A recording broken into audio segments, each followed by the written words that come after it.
Shalom, welcome back.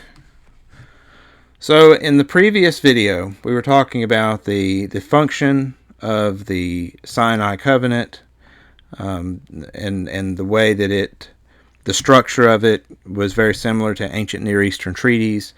And starting around the 25-minute mark, we got into this discussion about misunderstandings about the covenant, and several people in the comments of that video pointed out that at the 25-minute mark, the video really, I guess, got pretty interesting, pretty good, right?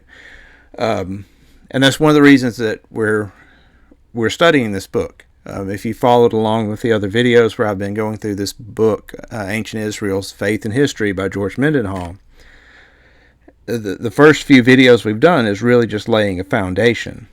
And the reason that I'm going through such an effort to lay that foundation is because when we get actually into the meat of this book, and maybe I shouldn't say the meat, the actual meal of the book, the vegetarian meal of the book, there's so many aha moments. There's so many pieces of information that he shares, and you're like, wow, that just revolutionized so much. And if you're a student of history, or a student of scriptures rather, then you start making all these other connections to things said by Yeshua or things said by the prophets, and it really kind of it really kind of like opens your eyes to stuff. It's kind of like that movie. What was that movie? Pleasantville with Reese Witherspoon. It's like a movie from, I think, the 90s or whatever, and they go into the television set in black and white, and so they're living in this community that's black and white, and then suddenly they start seeing things in color, and it's like, the movie itself I don't think has a good message, because a lot of the things that were in color was like more sinful behavior. But that experience of viewing something in black and white, and then suddenly there's this burst of color, that's kind of what, to me, I experienced when I was reading some of these books by Professor Mendenhall. So we're going to kind of go back to the information we were looking at that 25-minute mark, and just give like a short revamping of it. Mostly so those of you who may be intimidated about watching an hour-long video, and you don't know if you want to devote the time to that, maybe by focusing just on this part, maybe it'll give you the motivation to actually sit down and watch the longer video. So, are you fit to be in a covenant with Yahweh? How many times have you went into a religious building like a church and had the pastor stand up and ask everybody, are you fit to be in a covenant with Yahweh? And of course, you don't usually hear that. Usually pastors want to get all the people in the door they can. I think the covenant's actually a little bit more selective than that. And I think we saw some of that in the previous presentation. So the question really revolves around, do you have the right heart or not? Are you fit to be in a covenant? Do you have the heart that is necessary to be in this covenant with the creator of the universe? So once again, here's the slide with the book. You can download the book for free. There'll be a link in the description, or of course you can find it on Amazon or somewhere like that to purchase if you want a hard copy. So this is the portion of chapter 2 we were looking at. It says, the misuse of the Decalogue has been facilitated by the mistaken view that its statements are indeed commandments uttered by a demanding deity, a view that has unfortunately become deeply embedded in the consciousness of Christians and consequently of much of the world. In Deuteronomy, this text is referred to as the 10 words, understood generally as statements, not specifically as commands. This is reinforced by the fact that, grammatically speaking, the verbs used in the Decalogue are not commandments. They're not imperatives or prohibitives. Instead, they are simple future tense verbs or infinitive forms. No one is commanding anyone here in the Decalogue. The Decalogue simply lists the basic principles that a lord, in this case Yahweh, offers for the vassal's endorsement. In other words, a person who values and embraces these is poised to enter a covenant relationship with the one who proclaims them, namely Yahweh. So this comes back to the heart of the question that's the title to this presentation. Are you fit for this covenant? In other words, are you a person who values and embraces these commitments that Yahweh puts forth in order to be in covenant with Him? Do you want to keep the 10 commitments? Because Professor Mendenhall's making the point. We shouldn't call them 10 commandments. It would be more appropriate to call them 10 commitments. If you want to be in the covenant, these are what you're committed to do. The Decalogue thus provides not a proscription against bad conduct, but a description of a religious value system. In this case, the ethical obligations and personal commitments that provide the foundation of any and all human communities. These obligations are stated, not demanded.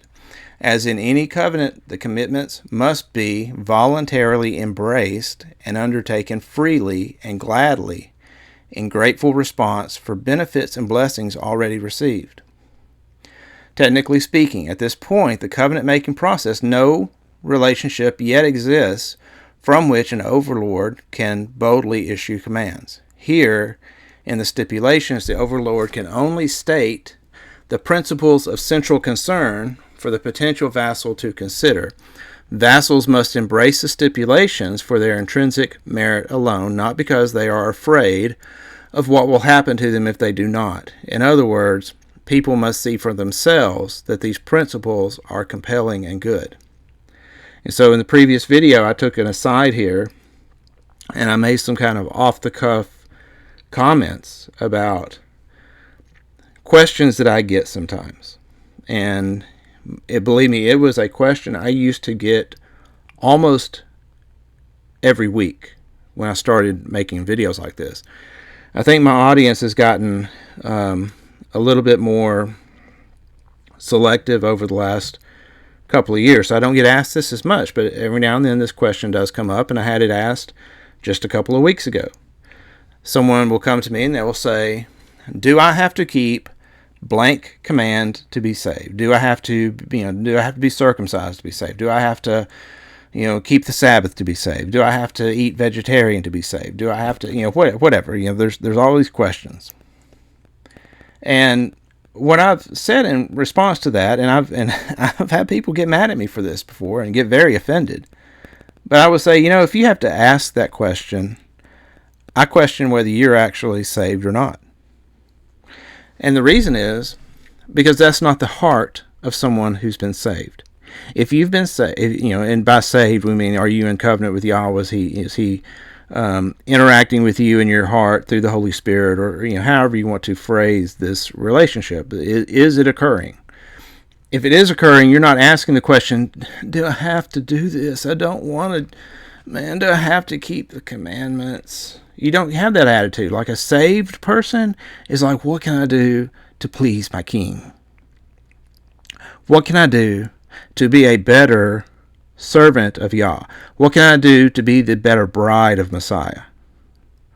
Not, do I have to? Do I have to do this? It's like a little kid who doesn't want to, whose dad tells him to be home at 10:30, and he's like, man, what? Am I going to get grounded? What if I come in at 10:45? Will I get in trouble? That's not the heart. That's not the right heart to have with your Heavenly Father. Do I have to?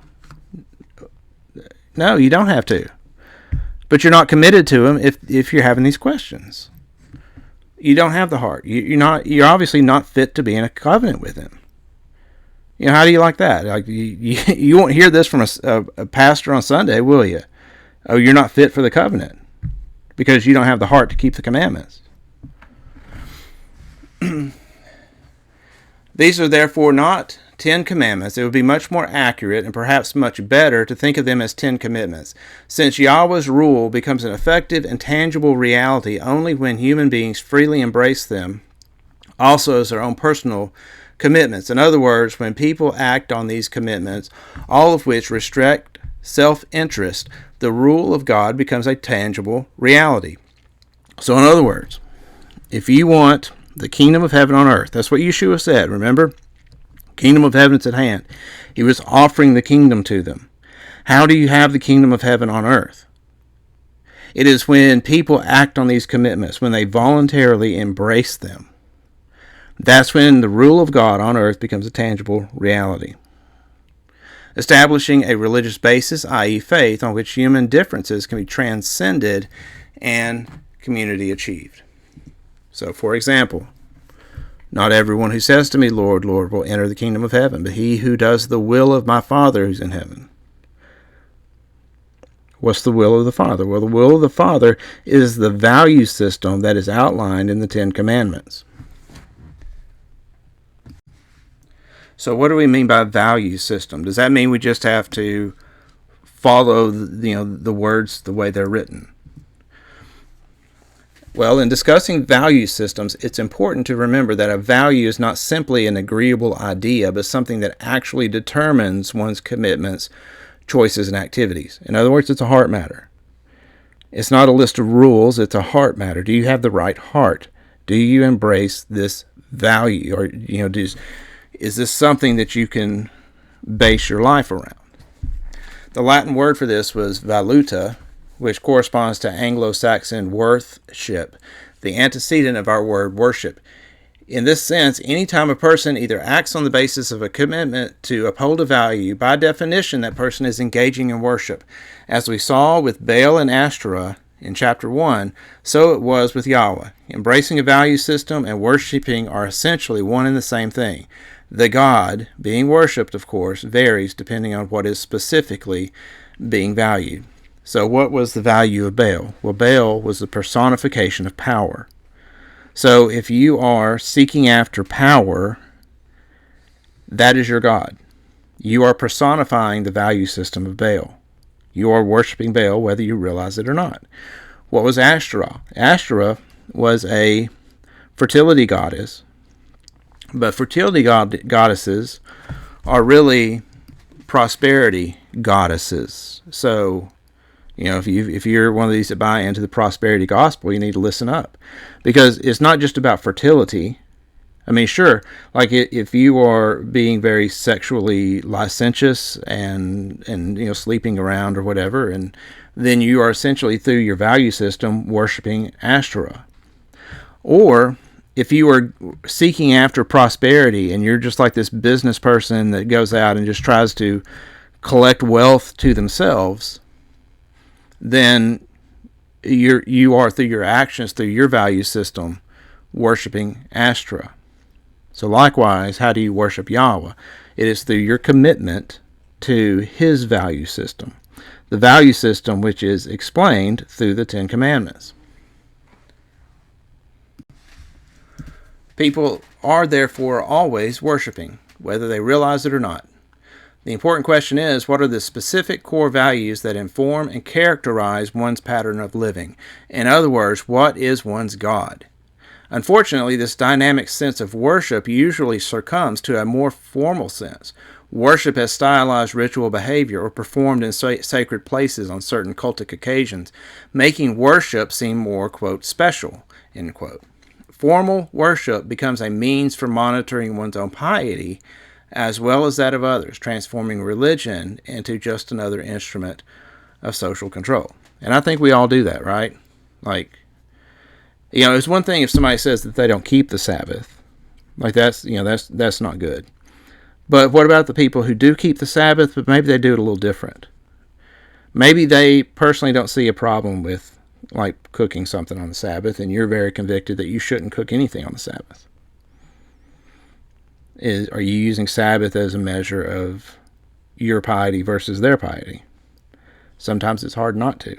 It's like part of human nature to some extent.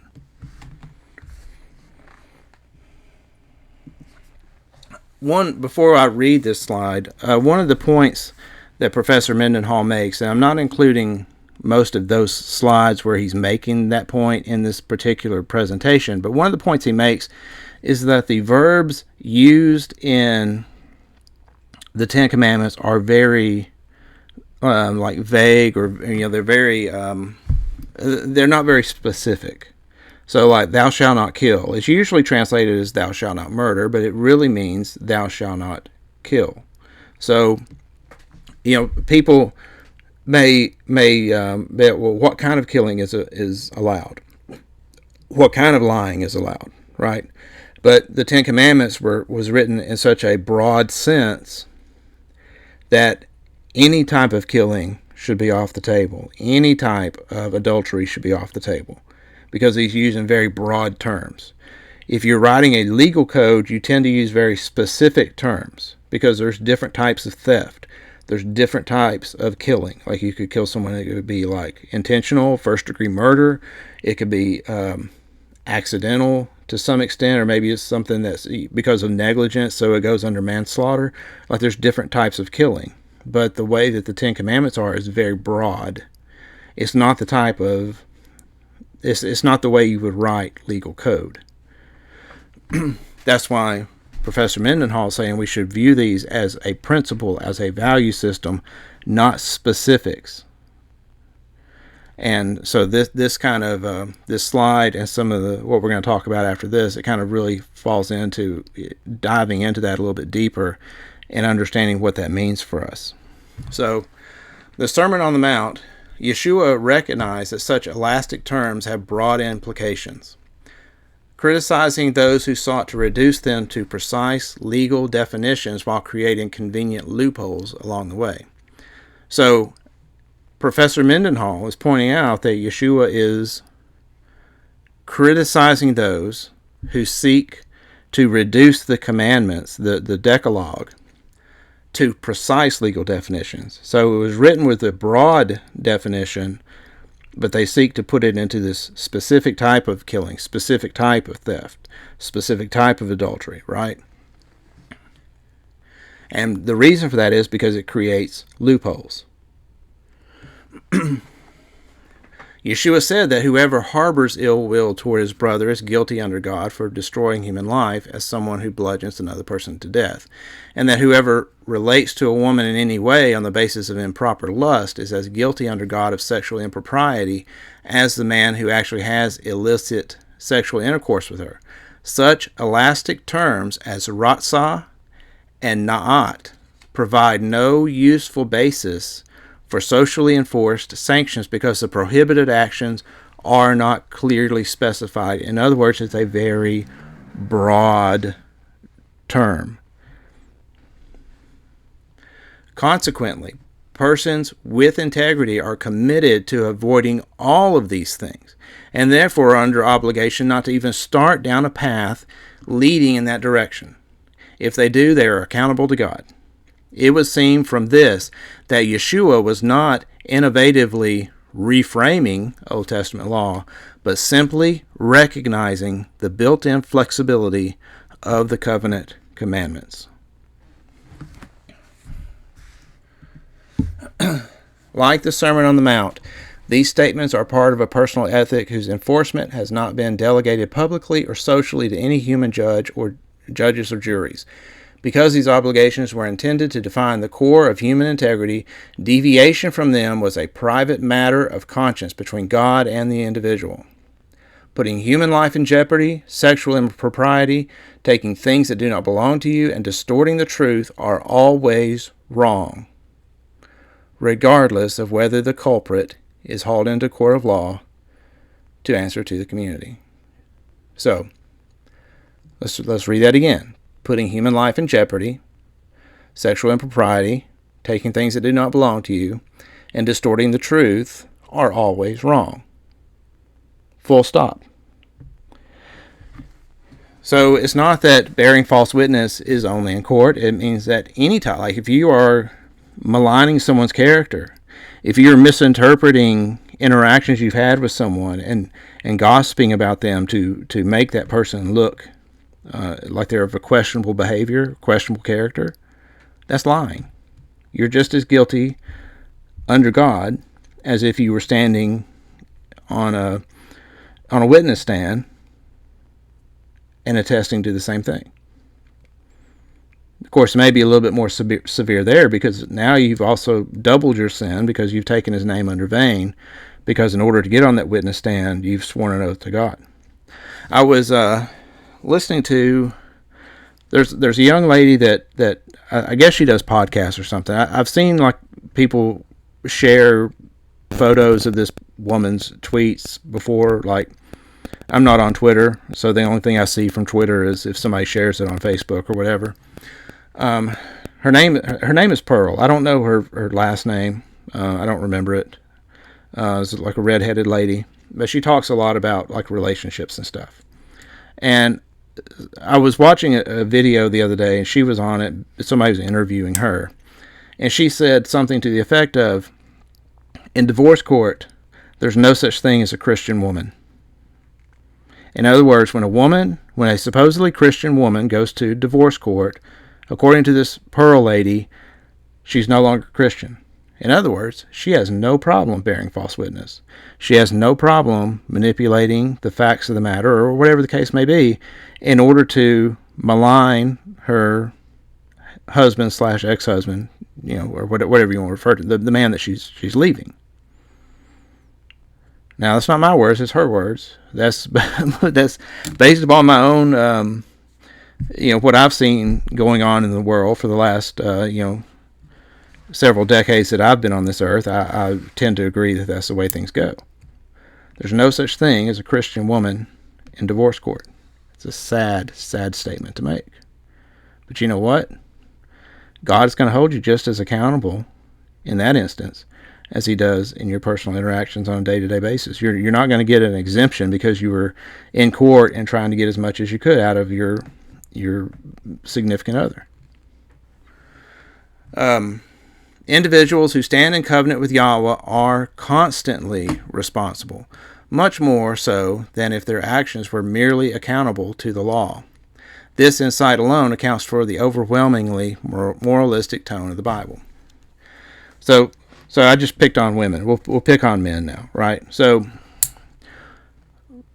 when we talk about these commands being broad, or these commitments being broad, quite often the covenant that we have with Yahweh is compared in the Scripture to a marriage covenant. So, essentially, if you're in covenant with Yahweh, it's almost like you're married to Him in a spiritual sense. So, a lot of times we can understand some of these ideas of our relationship with Yahweh by looking at the relationship in a marriage. So, let's say that you're in a marriage with someone. And, since we picked on the women, now we'll pick on the guys, and we'll say that you're the guy, okay? So you're the guy, and let's say that, you took this vow not to, have illicit sexual relations with anyone else other than your wife, right? So you can't have sexual relations with anyone other than your wife. But what about if you've got some woman at work that you flirt with, or maybe you've got some friend that you message back and forth with on Facebook, female friend, flirting with each other, or you've got some woman that's like your backup plan if things don't work out with you and your significant other. Maybe it's just some woman that flirts with you, and your wife doesn't like her because of that, and you're kind of still talking to her behind her back. When we talk about adultery, thou shalt not commit adultery. That's a value system. But if you are doing these other things, even though you're not necessarily committing adultery, but you're kind of like walking that tightrope where you got one foot in the adultery column and one foot out, that violates the value system. It's not about a list of hard commandments, like hard set rules. It's about embracing a value system. So someone who embraces the value system from the Decalogue, thou shalt not commit adultery, understands you don't just not commit adultery. You don't lust after a woman. You don't have these questionable relationships. You don't keep a backup plan with some woman that you maintain contact with just in case things don't work out with your wife, right? because it's about embracing the value system. Because you embrace the value system, you don't need instructions for every single little incident, every single different scenario. Because if you're embracing the value system, a person who embraces the value system in the Ten Commandments would not have someone on the side who they may not be sleeping with, but there's a questionable nature to your friendship with someone, if that makes sense. And I think that this is really embraced in Yeshua. This is Yeshua from the Gospel according to the Hebrews, which is the original version of Matthew. Lines up with Matthew 5:27. You have heard it said to those of long ago, you shall not commit adultery. But I say, do not be enslaved to desire, even by sight and appearance. For I tell you that everyone who sees a wife and covets her has committed adultery with her already in his heart. Right? You know, the Bible doesn't say anything about porn, right? Does it? Like, you know, there wasn't any, like, you know, porn sites back in Yeshua's day. But look what he says here, starting at verse 29. If your right eye seduces you, pluck it out and throw it from yourself. If you're watching pornography on the computer, is your eyes seducing you? For it is better for you that one of your members should perish than for your whole body to be cast in Gehenna. If your right hand seduces you, cut it off and throw it away from yourself. What do people tend to do with their hands who are watching pornography? Are they being seduced by their hand? It's better for you to lose one of your limbs than lose your whole body in Gehenna. So see, even though there's not a specific command in the Ten Commandments or anywhere in the Bible specifically about pornography, if you embrace the value system of Yahweh, then you don't need a command for changes in technology, because watching porn is against the value system. That's why when it says thou shalt not commit adultery, it doesn't talk about a specific type of adultery or specific action. The term is very broad for a reason. It was designed that way. In fact, Yeshua speaks about being the slave of sin. Up above in verse 27.1, do not be enslaved to desire. See, this desire enslaves you, and then you're enslaved to sin.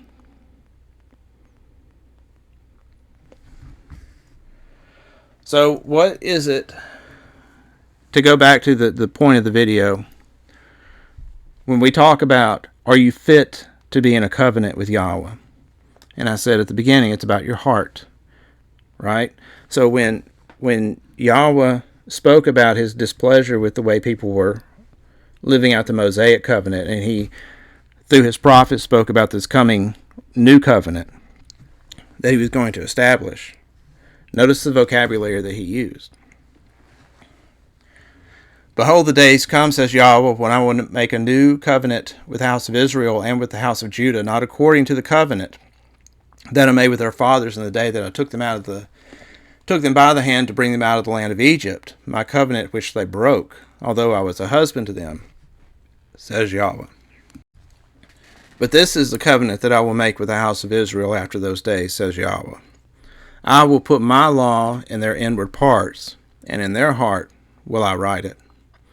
And I will be their God, and they will be my people. And they shall teach no more every man his neighbor and every man his brother, saying, Know Yahweh, for they shall all know me, from the least to the greatest, says Yahweh. For I will forgive their iniquity, and their sin I will know no more.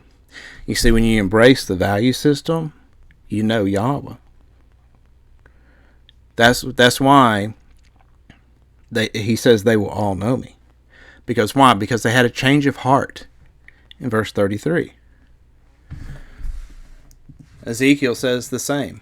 He says, Therefore say, Thus says the Master Yahweh, I will gather you from the peoples and assemble you out of the countries where you've been scattered, and I will give you the land of Israel. This sounds like the greater Exodus, doesn't it?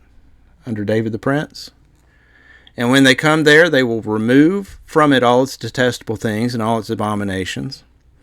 You know, Esau's there now, so they've got all kind of abominations. Well, that's all going to be removed. And I will give them one heart, and a new spirit I will put within them. I will remove the heart of stone from their flesh and give them a heart of flesh. See, it's a heart issue. That they may walk in my statutes and keep my rules and obey them, and they shall be my people, and I will be their God. I think people usually stop reading right there. But then look at the next verse. But as for those whose what? Whose heart. Those whose heart goes after their detestable things and their abominations, I will bring their deeds upon their own heads, declares the Master Yahweh. So, if you embrace the value system, I know you guys are tired of hearing this, if you embrace the value system, it's going to bring a change of heart. And if you have that change of heart, your heart can no longer go after the detestable things. Peter, in the Nazarene Acts, he talks about how when you are fully embracing this covenant with Yahweh, you can't stand to even look at anything that doesn't have something to do with God. It's like you go through this period where you want to study everything, you want to learn more about God, you want to get closer to Him, and you're not really interested in TikTok videos and Netflix and stuff like that. It's because you've had a change of heart.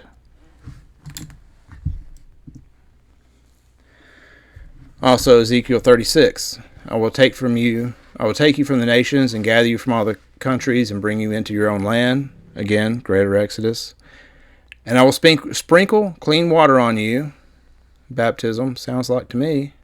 And you shall be clean from all your uncleanness and from all your idols, and I will cleanse you.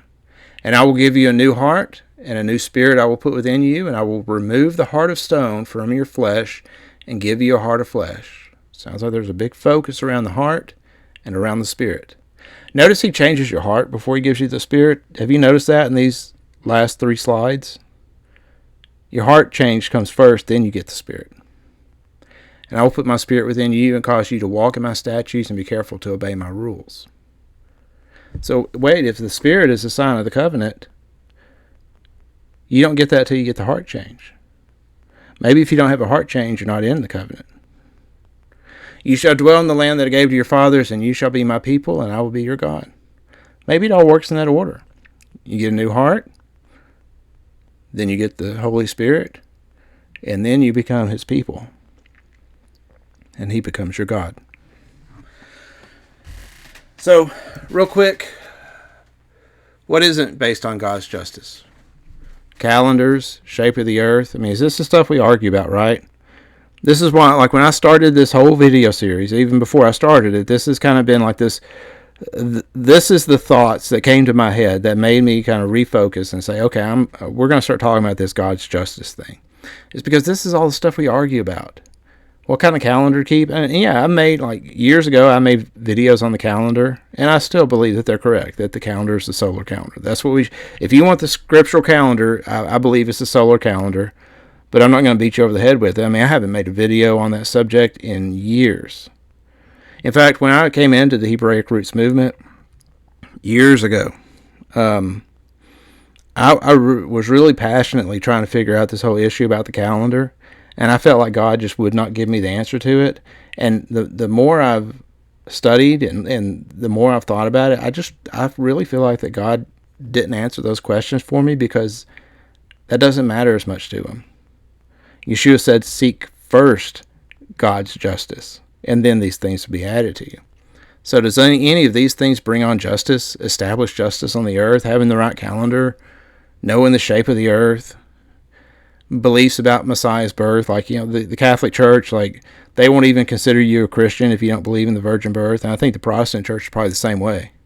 If you don't believe in the virgin birth, you're just an apostate, right? Where's the justice in that?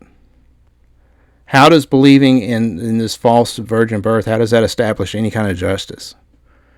What's the spiritual origin of Messiah? Was he the firstborn of all creation? Did he exist before he was born to Miriam? I mean, does dickering about that back and forth, does it really change anything? Does it change anything justice-wise or righteousness-wise? Or what is Yeshua's divinity? Is he God the Father, which I'm pretty sure he says he's not, or, all these things that people use to where if you disagree with them, you're an apostate. What about this one? Did Adam have a belly button? That's the, I'm sure you've heard that one before. There's been congregations split up over that debate. First seek his justice. Then this other stuff will be added to you. Seek first the justice of Yah. And let's save these arguments about belly buttons and shapes of the earth and such. Let's save that for later, when we don't have better things to do. All right. I pray that this has been a blessing to you. Still turned into a pretty long video, 35 minutes, but I think it's a good video. I hope that it's a blessing to you and giving you some things to think about. And that's really the purpose, right? Like, it's not about, teaching you a bunch of hard facts. It's about giving you things to think about. Think about this stuff. Meditate on it. Pray to God about it. If you don't have that right heart, pray and ask for Him to help you get rid of that heart of stone.